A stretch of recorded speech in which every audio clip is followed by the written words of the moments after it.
Hello there, it's Carly with another episode of the Expat Focus podcast. I've got the camera on for this one, so search Expat Focus on YouTube if you want to watch as well as listen, and don't forget to subscribe. My guest today is Alex, a language coach with a YouTube channel called French in Plain Sight. Now, as the name suggests, he coaches French learners, and I'm one of those. But a lot about his approach is relevant to learning pretty much any language. What I find unique about Alex is that he's not native, and his coaching method is really derived from his own experiences learning French. We're going to be talking about finding confidence when learning a foreign language, how important those grammar rules really are, and if he thinks you're wasting your time on language apps like Duolingo. Alex, I've been following you on YouTube and your French in Plain Sight Instagram for a little while now, and I think I actually found out about you through a guest blog that you did on Diana's We in France website.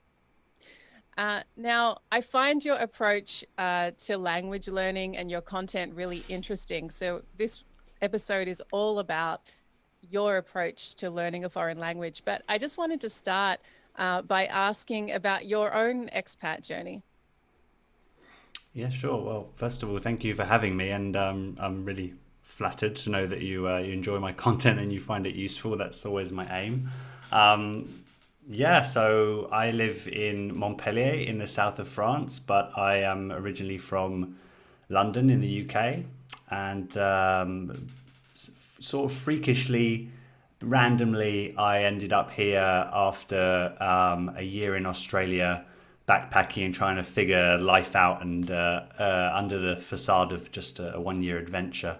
And yeah, I sort of fell in love with the challenge of learning a language, and that drove me to trying out living in a non-English speaking country, and that happened to be France. My mum was happy because it was closer to home than Australia, but at the same time was happy that I was having an adventure. And I discovered a place with 300 days of sunshine, which makes my days a lot nicer and my mood better. So yeah, it's been 5 going on 6 years now, and yeah, couldn't be happier with the decision. And what I find really interesting about you, you are a language coach, but you're not native French, which I think is a little bit unique. So, what was your motivation after learning French yourself to start helping other people?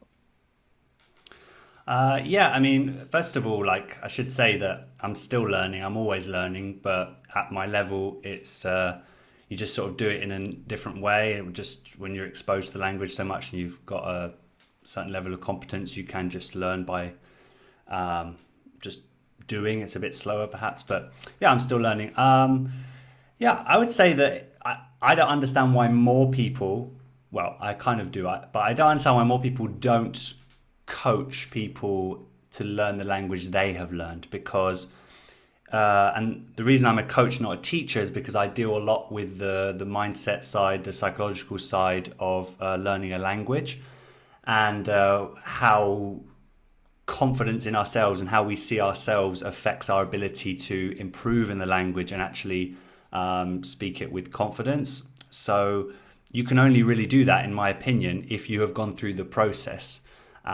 So it never really interested me to teach English. I tried it for a while just to have some money on the side, but behind it all, there was no deep interest or passion for it. Whereas I've gone through the process of learning French, I know from myself being originally a shy person with not much self-confidence, I know what sort of journey I've been on to go from where I was to now someone who is able to communicate with people speaking a second language, and that opens up so many doors. And so I just want to help people with that who maybe think that they're not able to do it, or it's not for them, or it's not, they don't have it in their genes or something like that.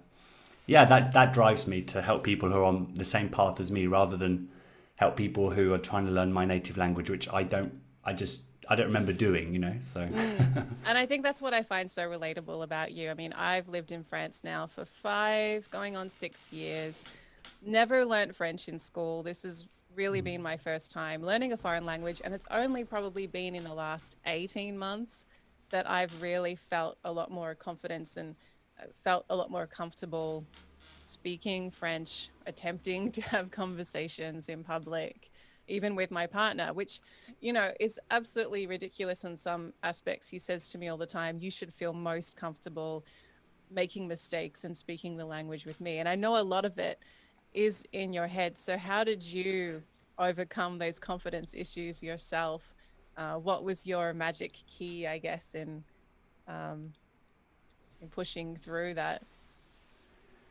I mean, I think I still apply it on a daily basis. It just becomes who like I don't want to say who you are, but I think it's more just the accumulation of over many years of digesting certain information and also developing a strong sense of character to know that the difficulties you go through in interactions, they will pass and it is worth it. And every time you run into an issue in a conversation and you think, oh, I sound stupid, or I don't know that word, or anything that can happen that can make us feel uncomfortable as learners, you know that that'll pass, and you know that that step is necessary.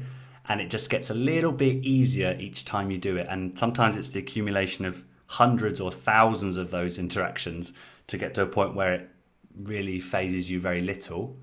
But so I think it's that. And also I'm naturally drawn to the sort of personal development side of things, and being, as cheesy as it is, being the best version of yourself.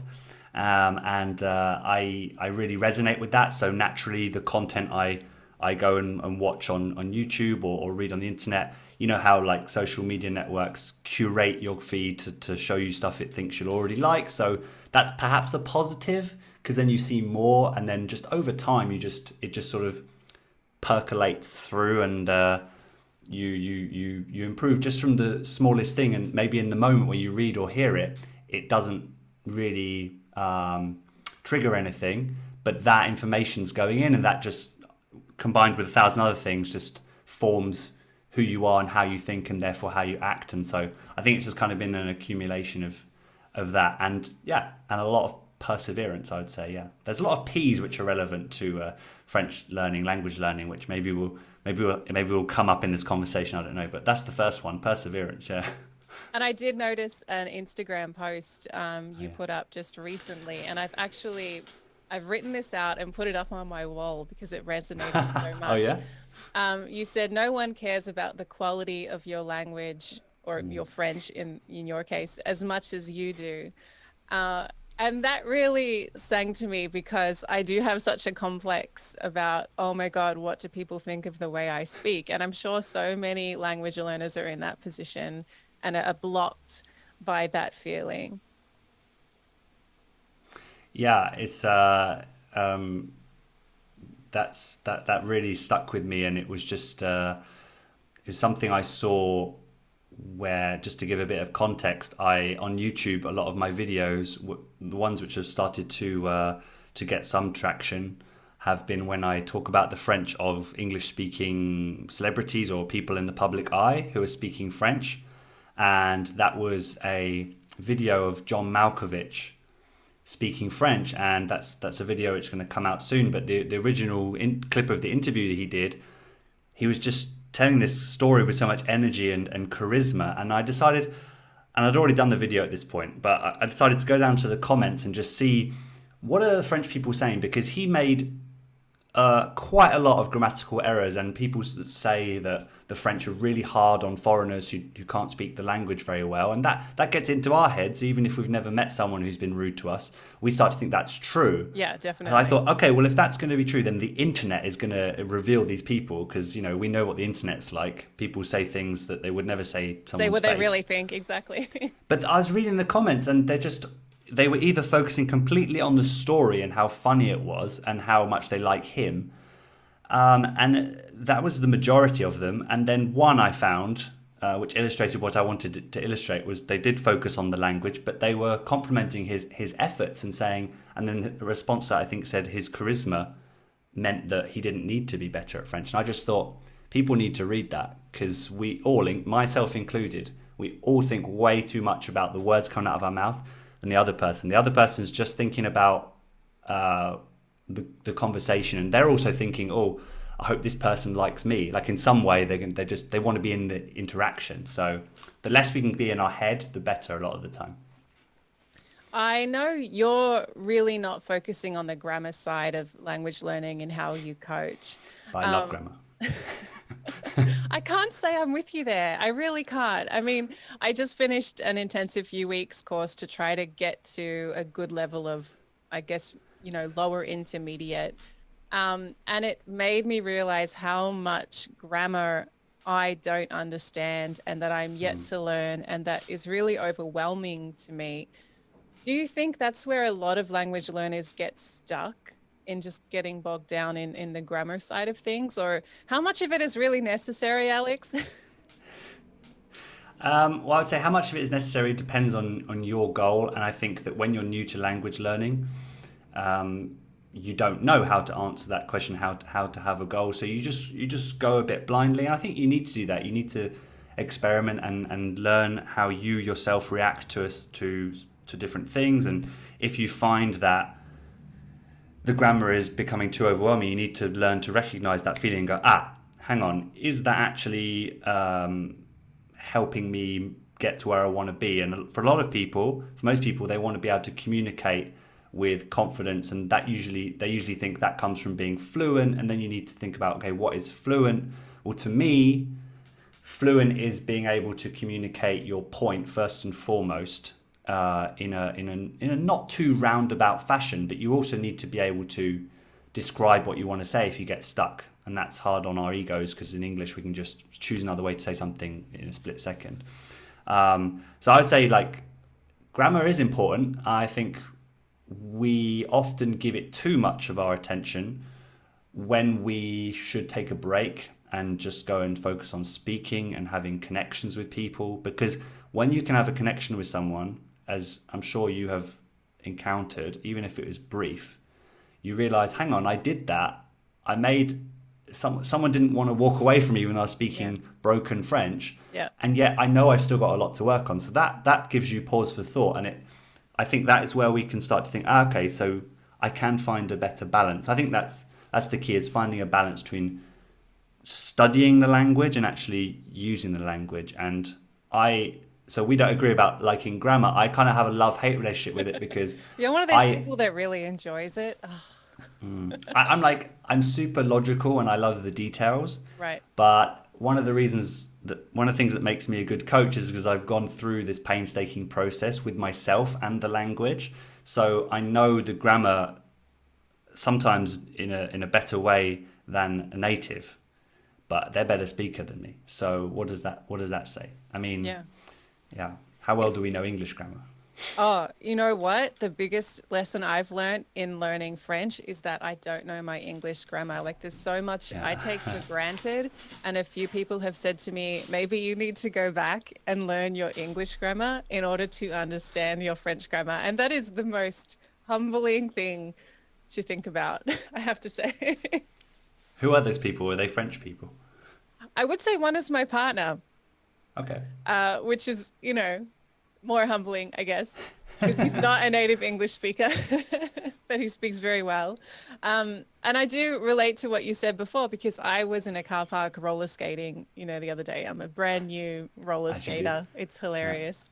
So I had some cones out and I'm trying to practice, like, how I can move around the cones very badly. And a woman walking her dog just wandered up and wanted to chat to me about roller skating and how she used to roller skate. And I wasn't getting all of the conversation, but I could pick up the key words enough to know that she was talking about ice skating. And as a kid, she used to have roller skates. And I desperately wanted to be able to just have that solid conversation back with her, and, explain more than just a few little phrases, why I chose roller skating and how much I'm enjoying it and all that kind of thing.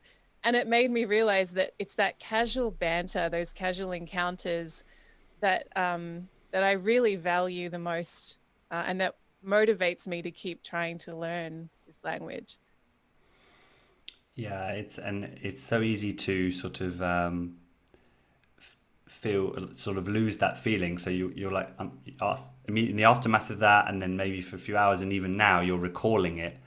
But the days in between, you can easily go back into your to other routine and sort of forget what matters most. Mm-hmm. So it's really important to recall those things. And one of the things I ask my students to do is keep a journal. It has many benefits, but one of them is to help you hold on to those positives that you're perhaps overlooking or not thinking about enough, because it helps you develop that better mindset. But yeah, I'm really happy that you had that connection, and I know it's frustrating. It is Yeah. frustrating when you can't express your full self, definitely. But it also, this process is actually is your part of your story, and this is just part of it where you can't express yourself in as well as you'd want, and they will, if you accumulate enough of them, they will show you how to do it in a different way, but still be yourself. And I think more to your point about that other people don't care so much about the quality of your language. Like it was very evident to this woman pretty quickly that I wasn't a French speaker, but she persisted and still wanted to chat to me, even though what I could say back to her was pretty basic.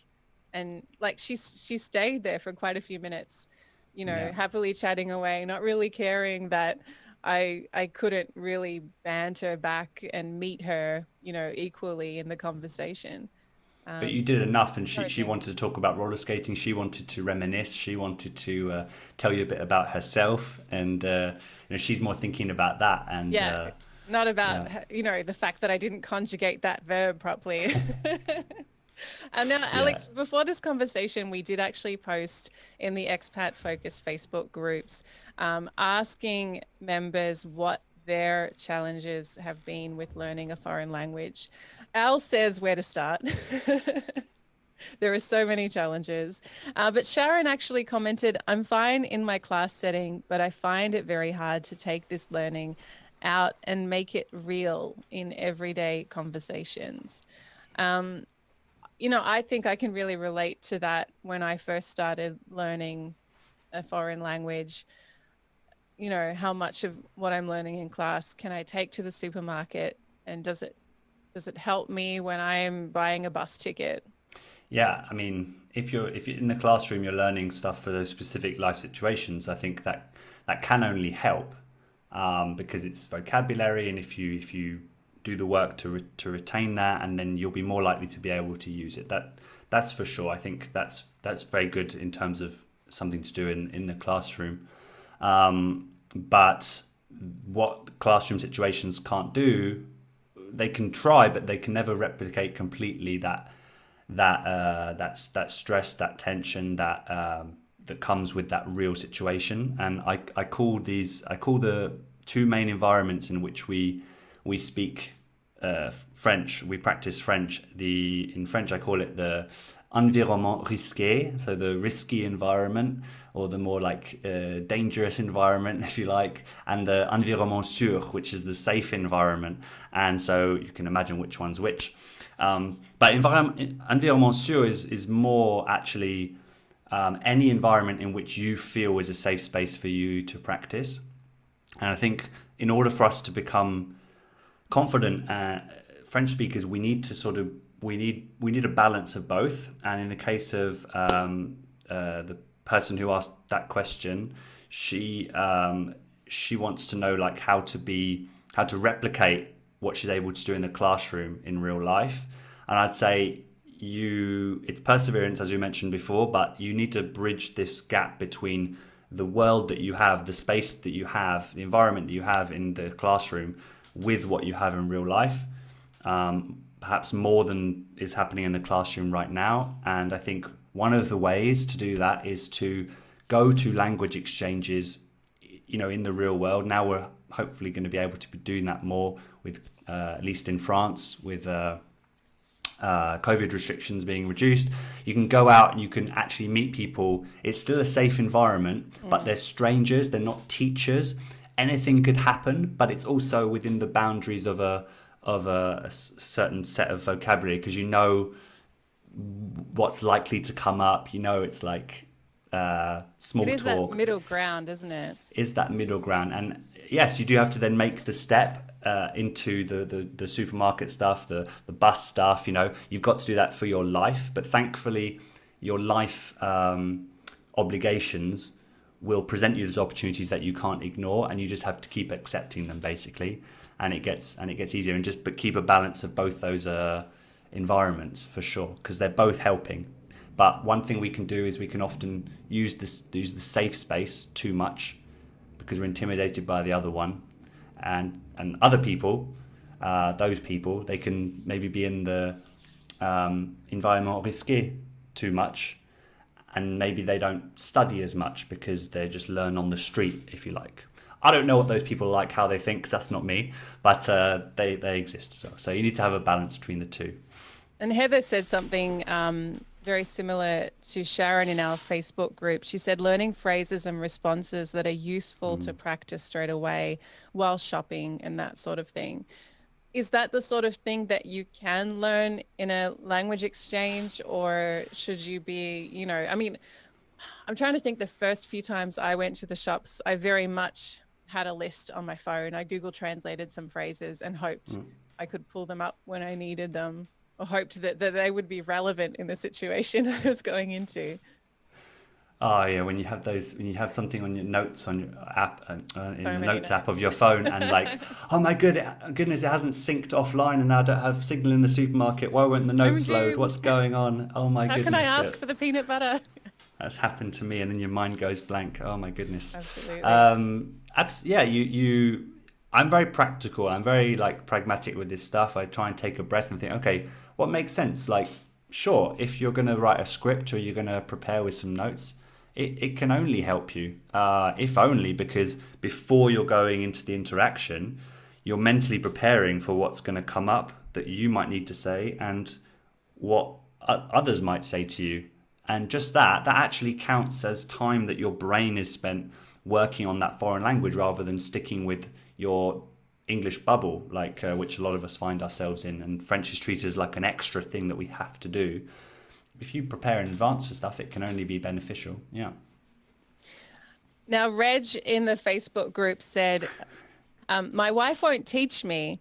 And that's a really interesting one too, because I've had a few friends say to me, oh, well, you live with a French native. Why isn't your language better?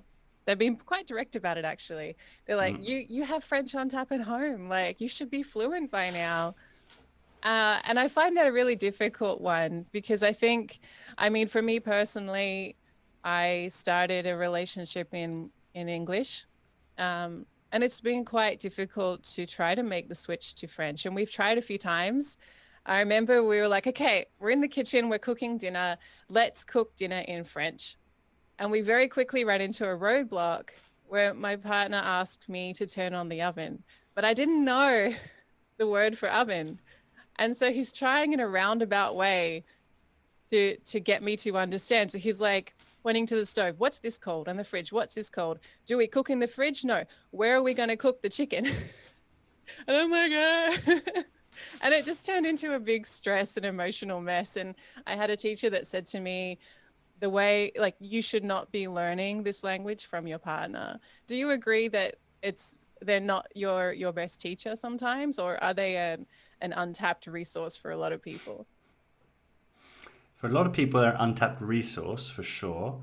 But I think, yeah, it's delicate. Because you've got us as like people who are learning, especially because we live in the country where it's spoken, we have this extra pressure that's following us around all the time. And I think it gives us a bit of a shorter fuse. Even if we do it with a smile, like everyone's different, but I think generally it keeps us a bit on edge. And so if you put the pressure on the relationship, I think if you expect your partner to teach you, I think unless they know what they're getting themselves into and they're maybe a natural teacher, it can be very tricky. So I like to kind of avoid that altogether. I think that if they are a supplementary help and they are help, you ask them questions like, how do I say this? What is this? Like, why does this make sense? That, bombard them with questions, know your partner, know what the limits are, or if not, you're going to find them. So that's that's a good thing. I've certainly done that. And I think they're an untapped resource because you do live with them. You should make sure that you're speaking to them more in French for you, you know, because it helps you create that or expand your bubble. You know, I have to generalize a bit, but a lot of us English speakers who live in a country where the native language isn't English, we, like I mentioned before, we end up sort of having the foreign language as like an extra thing we have to do. But actually, the more we integrate into our daily life, the more it becomes less effort to have in French, in our case, part of our daily life, and that actually has long-term benefits rather than if you just think about studying it. So, for example, cooking a meal, like your partner said to you, like, turn on the oven. Yeah.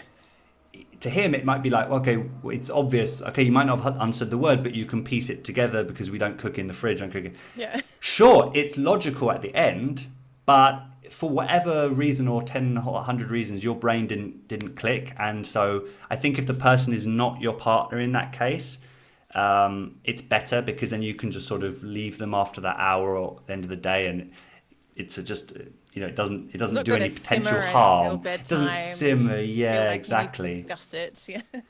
Because then you can have silly like little resentments, even because you have a stronger emotional connection to the person. You tend to overthink things that they say and do and stuff like that. So I don't know. I'm not an expert in that, but I think that you should definitely use them, but be smart about it and don't have them as your primary resource. Like I don't think I'd want my dad to teach me to drive. He didn't, but I don't think that would have been a good idea. Wasn't a good idea for me, I have to say. And Sandy actually says that her biggest challenge with language learning has been persistence. After gaining high fluency and feeling ease in communication, it's sometimes difficult to continue the motivation to study further. I think even with me, I'm not highly fluent, but I can get by. And sometimes, you know, when I just finished this course and I was smacked in the face with all this new grammar that I hadn't gotten to yet, I'm like, oh my God, there's more to it. I don't know if I can handle this, you know. So how do you keep up your motivation to keep digging deeper into a language? You said yourself, you don't consider yourself, you know, at the end of your learning journey. No. I think that's it. On one hand, it's an easy answer. On the other hand, it's tricky. I'd say it's easy because it has to just come from within. Like I moved to France because I was looking for a sense of purpose, and I'd found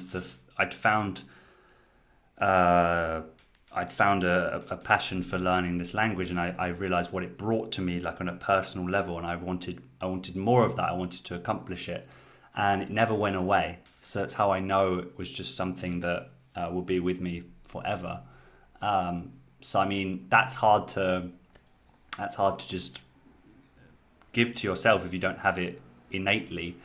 But the closest you can get, I think, is to really understand why you're learning it, and the more personal you can make it. If you have to write a 3 or 4 page essay, like go deep with yourself and figure out, like, do I really want this? And if so, why? What will it bring me? And try and create that emotional attachment to the language, and that will keep you going. That's good to do at any stage because, again, I think it can help you see things from a better perspective rather than it as something to study.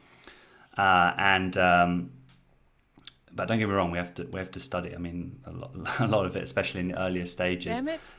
But yeah, I mean, you do. It doesn't have to be like study, just go through this grammar book, but it has to be Intentional. Disciplined and intentional. Yeah. So. And when you're at the higher level, so if you've got the motivation from before, then it stays. But you do go through many slow periods. I haven't really studied in like 3 years, but because I naturally want to do it, I just pick stuff up. But it's not very fast; it's very slow. So what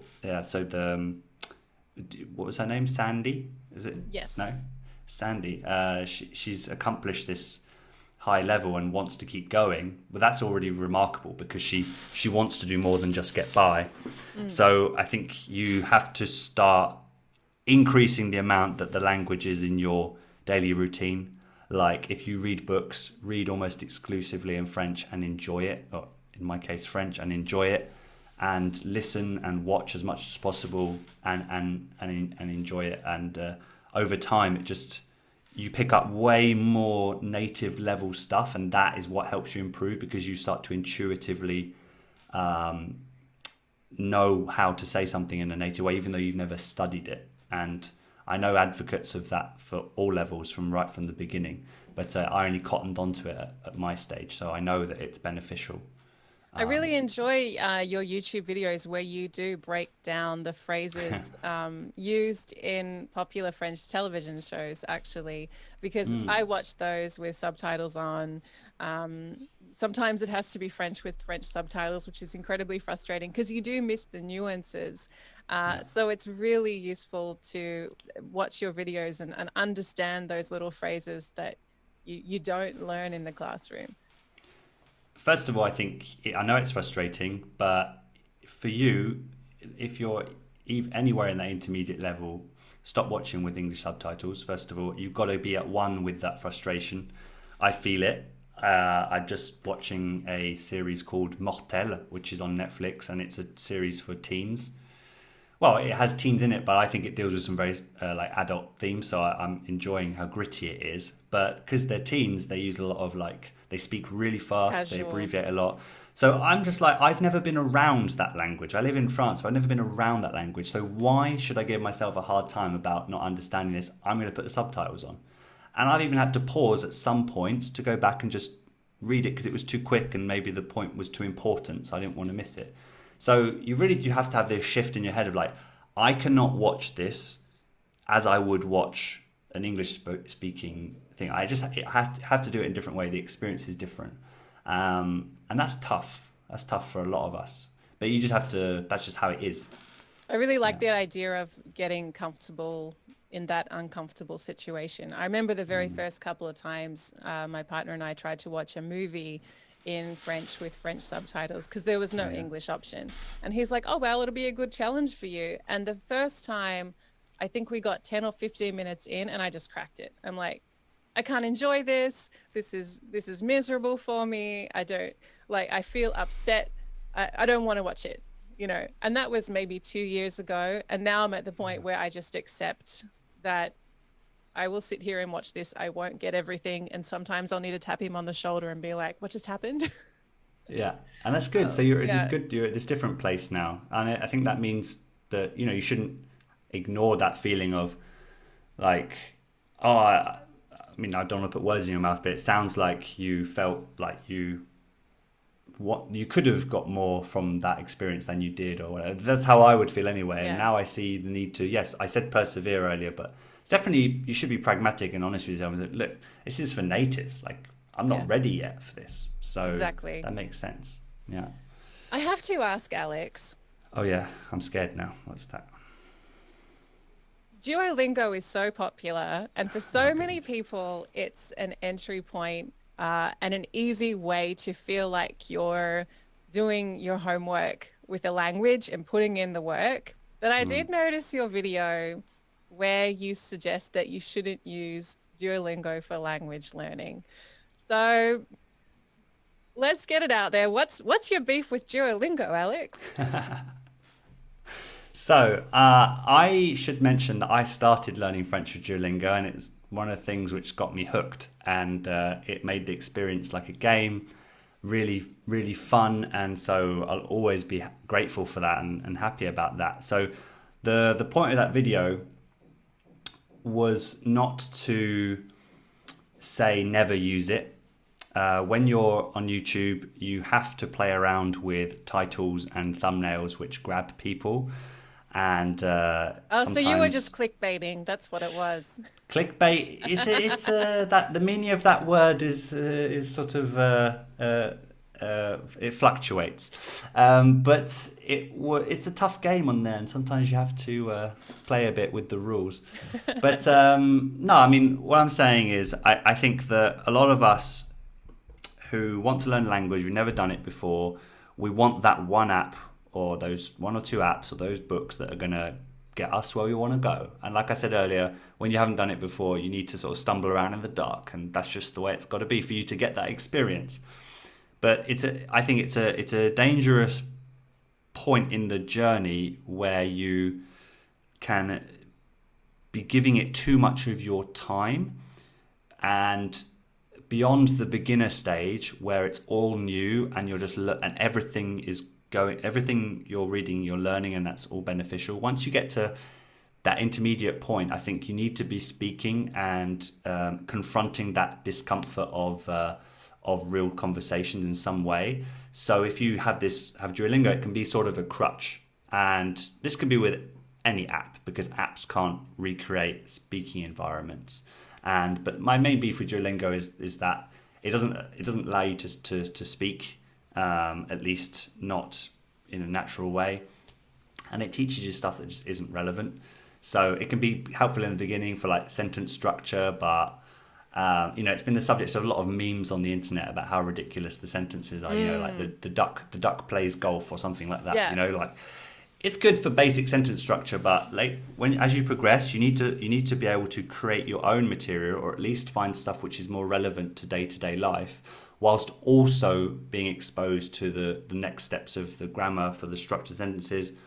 So you learn through doing, and you learn through context, and Duolingo isn't good at that, basically. So the video is to say, like, beyond the beginner stage, it could very well be harming your French because you're using it as a crutch, and you need to be switching it up now and putting more focus on production and actually putting yourself out there. Yeah. So what would your advice be to a newbie language learner? It's okay to start with Duolingo, but think a bit further ahead as well? I mean, I think the fact that if someone's listening to this and they're listening to all the way through to this point, they're interested enough in language learning, they've probably tried it at least for 5 minutes. And so I would say, like, you can use it, but know going into it that it's definitely not going to be forever, and it shouldn't be your main tool.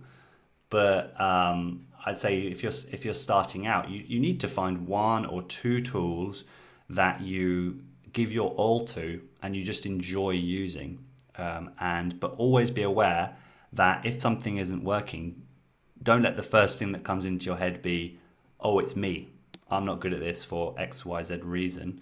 Maybe I just need to change it up. Maybe today I'm not feeling it. Maybe I need to just listen to some music, but I'm going to do it with intention. I'm going to try and keep that discipline going, because motivation comes and goes in waves, and the sooner we can just be prepared for that, the better. Like, motivation doesn't stay forever. You need to sometimes create it by keeping that consistency. So apps like Duolingo are really good at that, because you have that streak that builds, and on Memrise you grow a little plant. Yeah. And that's really good. So use them for what they're good at. Just recognize when perhaps you're over relying on them and you're at a point where you could be doing something better for where you want to go. And what about those more intermediate learners who are hitting that wall and feeling a little bit stuck, and having that confidence crisis? Yeah, I'm a huge advocate of self-study. I think that if you want something enough, you can achieve it yourself, because you'll put the time in. That doesn't mean you don't get help, no, but it does mean that you don't.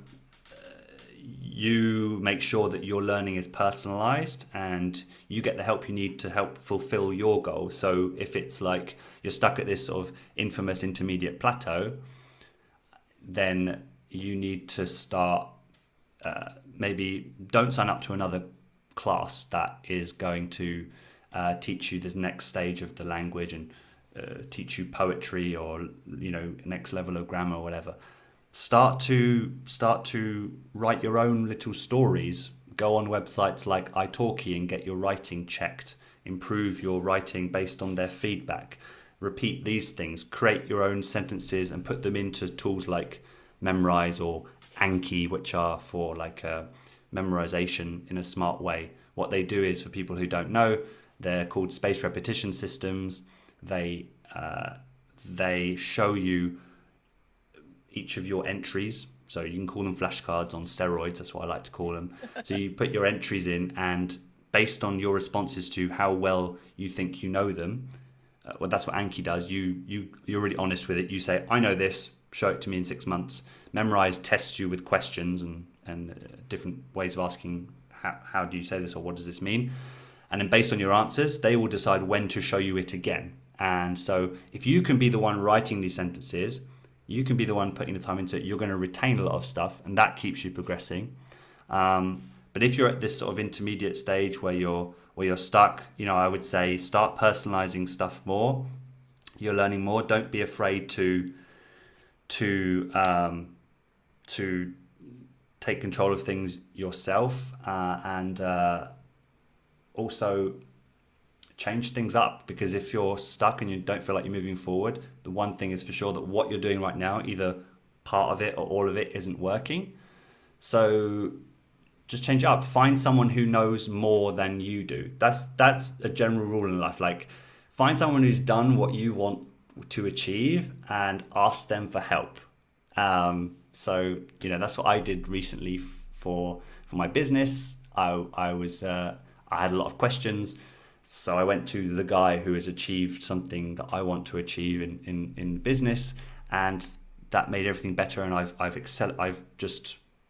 The last few weeks have just been really smooth for me. So the same applies to French. So yeah, that's a bit of a roundabout answer. There's probably so many things to do, but the more that you can take control of your own learning and personalize what you're doing, the more you're going to progress, because everything you're putting in and everything you're producing is relevant to you.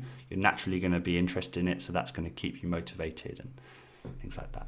And I know, Alex, you've curated a lot of good links to useful resources for specifically learning French on your website. So where can people go if they want to check those out? I especially liked the like the fiction books for adults that you pointed to, because I found, starting with children's books, that I was getting pretty bored pretty quickly.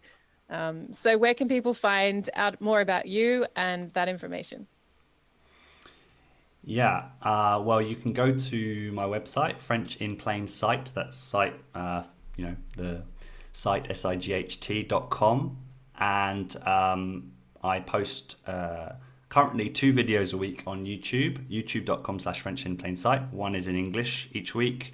One I'm experimenting with, trying to do a video in French each week, and I also post from time to time on Instagram.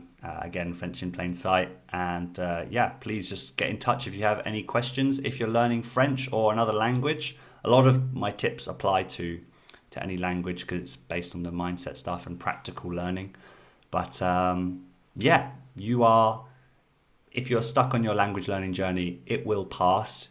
It's listening to conversations like this which can free things up in your mind and give you a boost to I know they've helped me in the past to keep going and try something new and make a breakthrough.